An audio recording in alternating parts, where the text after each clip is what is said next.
Assalamualaikum warahmatullahi wabarakatuh.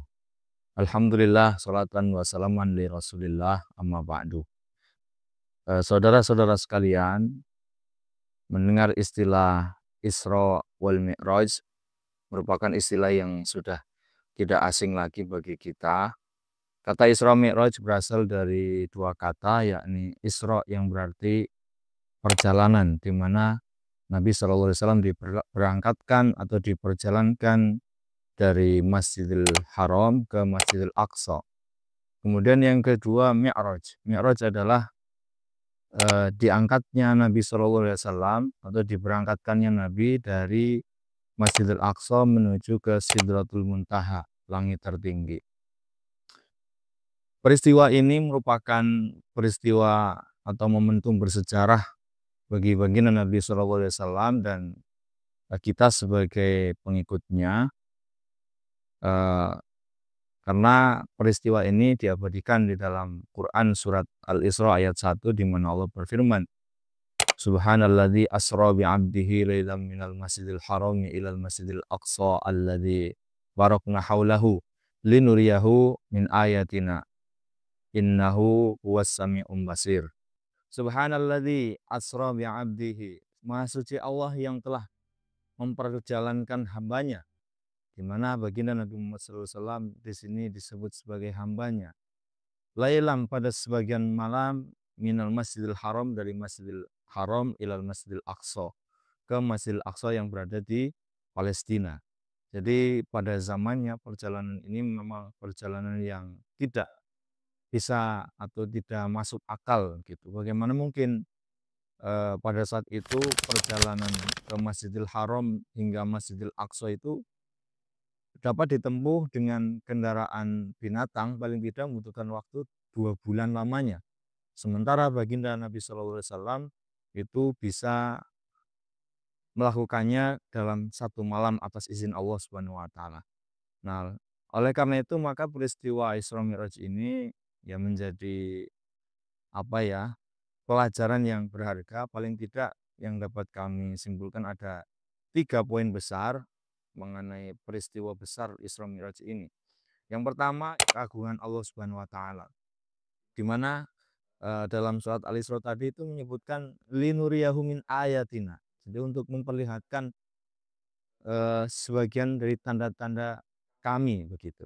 Nah, jadi memang Isra Mi'raj ini merupakan salah satu bentuk keagungan Allah Subhanahu wa taala, sehingga dengan kekuatan, dengan kekuasaan dan kehendak dari Allah Subhanahu wa taala ini, sehingga bisa memperjalankan hambanya eh, dengan jarak yang sangat jauh, tapi dapat ditempuh dengan waktu yang hanya 1 malam saja gitu. Bahkan tidak sampai 1 malam, hanya di sebagian malamnya. Itu saudara-saudara sekalian. Jadi berbicara Isra Mi'raj ini berbicara tentang keagungan Allah Subhanahu wa taala.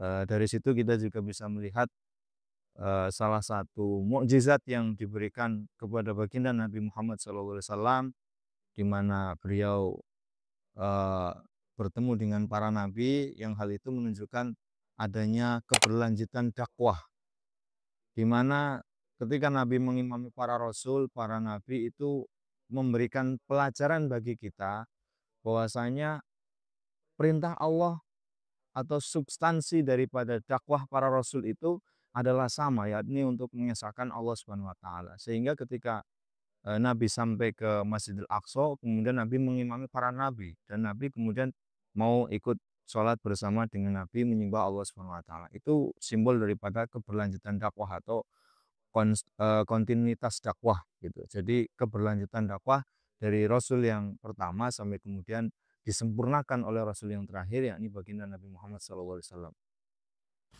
Yang kedua, peristiwa Isra Mi'raj ini juga merupakan hiburan bagi baginda Nabi SAW. Ini kalau dalam ilmu psikologi, ini peristiwa Isra Mi'raj itu hikmahnya adalah menjadi hiburan bagi Nabi SAW, di mana di tahun itu Nabi mengalami berbagai cobaan yang cukup berat, dimulai dari wafatnya istri tercintanya, yakni baginda Khadijah radhiyallahu anha, di mana beliau adalah seorang istri yang pertama kali mengimani dakwah Nabi, mensupport dakwah Nabi Shallallahu Alaihi Wasallam, mendukung dengan seluruh jiwa dan raganya, menenangkan ketika Nabi dalam kondisi khawatir, takut dan lain sebagainya.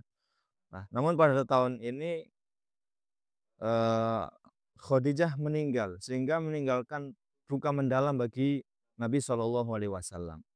Nah, selain itu pamannya Abu Thalib, paman yang mendukung, melindungi dakwah Nabi Shallallahu Alaihi Wasallam dalam menyebarkan dakwahnya dari berbagai pertentangan dari orang-orang kafir Quraisy itu juga meninggal di tahun ini. Nah, sehingga di dengan meninggalnya kedua tokoh penting tersebut menjadikan Nabi sangat sedih hingga disebut dengan Amul Husni atau tahun kesedihan. Nah, di tahun kesedihan ini kemudian Allah memberikan hiburan kepada baginda Nabi dengan diajaknya jalan-jalan, bahasa kita begitu. Jadi diperjalankan dari Masjidil Haram ke Masjidil Aqsa kemudian ke langit ketujuh. Bahkan tidak hanya sebatas jalan-jalan semata, tetapi juga ada eh, poin yang besar sekali di mana dari jalan-jalan itu, dari peristiwa diperjalankannya itu, kemudian Nabi pulang dengan membawa syariat baru yang kita jalankan sampai hari ini, yakni syariat sholat 5 waktu. Nah, di mana dengan sholat itu setiap hamba itu bisa selalu terhubung dengan Tuhannya, baik di kala saat dia senang maupun saat dia sedih. Gitu. Jadi hiburan yang paling baik adalah hiburan yang diberikan kepada baginda Nabi Muhammad SAW. Diperjalankannya dari Masjidil Haram ke Masjidil Aqsa ke langit ketujuh, langit tertinggi, kemudian diberi syariat yang sangat mulia, yang sangat istimewa, yaitu sholat 5 waktu. Dimana dengan itu semua hamba bisa berkomunikasi dengan Tuhannya, hatinya bisa selalu terikat dengan Tuhannya. Bahkan dalam hadis itu kan dikatakan keadaan paling dekatnya seorang hamba dengan Tuhannya adalah ketika sujud. Dan ketika sholat, itu sujud merupakan bagian daripada ibadah tersebut. Itu saudara-saudara sekalian. Kemudian yang ketiga, berbicara Isra Mi'raj, maka itu juga tidak akan lepas dari berbicara tentang hal yang meningkatkan keimanan kita, begitu. Karena peristiwa Isra Mi'raj ini kalau bukan karena keimanan maka pasti akan ditolak. Kalau menangkap informasi itu hanya menggunakan akal semata, maka pasti tidak akan bisa menerima itu. Nah, hal ini di mana dialami pada saat Nabi menyampaikan informasi peristiwa tersebut, begitu. Jadi ada 3 golongan yang secara umum mungkin bisa kita lihat dalam menyikapi peristiwa Isra Mi'raj. Pertama adalah orang yang mengimani tanpa ragu, seperti Abu Bakar As-Siddiq. Abu Bakar As-Siddiq begitu mendengar kabar Rasulullah diisrokan dan dimi'rajkan, maka tidak ada keraguan. Maka Abu Bakar As-Siddiq itu meyakini sepenuhnya bahwasanya peristiwa tersebut pasti benar terjadi dan dialami oleh Nabi Muhammad SAW. Golongan yang kedua, ada golongan yang menolak, golongan yang kemudian mengolok-olok seperti Abu Jahal. Abu Jahal itu orang yang suka kepo sama Nabi. Tapi keponya Abu Jahal adalah kepo untuk menghina dan mengolok-olok Nabi Shallallahu Alaihi Wasallam gitu. Sehingga pada pagi harinya ketika Nabi di sekitar Masjidil Haram, maka Abu Jahal menemuinya kemudian mengatakan, "Hei Muhammad, ada wahyu apa yang baru?" Maka setelah itu kemudian Nabi menyampaikan bahwasanya malam tadi diperjalankan dari Masjidil Haram ke Masjidil Aqsa kemudian ke langit ketujuh. Maka dengan eh, wajah mengolok-olok sambil memanggil orang-orang lain, dengar, lihat ini, dengarkan cerita Nabi Muhammad, dengarkan cerita Muhammad. Katanya dia baru saja melakukan perjalanan dari Masjidil Haram ke Masjidil Aqsa dalam satu malam. Nah, sehingga orang-orang yang membenci dakwah Nabi mengetahui beliau, mengetahui apa yang disampaikan oleh beliau. Kemudian yang ketiga adalah orang-orang Islam yang kemudian menjadi kufur kembali atau menjadi murtad karena eh, tidak yakin atau bahkan menyepelekan, menganggap bahwasanya Nabi Muhammad SAW itu berdusta gitu. Nah, sehingga paling tidak ada 3 golongan itu, yakni orang-orang yang apa tadi, menerima tanpa ragu, kemudian ada orang yang menolak, kemudian ada juga yang ragu-ragu. Mohon maaf tadi kami salah menyampaikan. Jadi orang yang ragu-ragu itu di antara yakin maupun tidak begitu.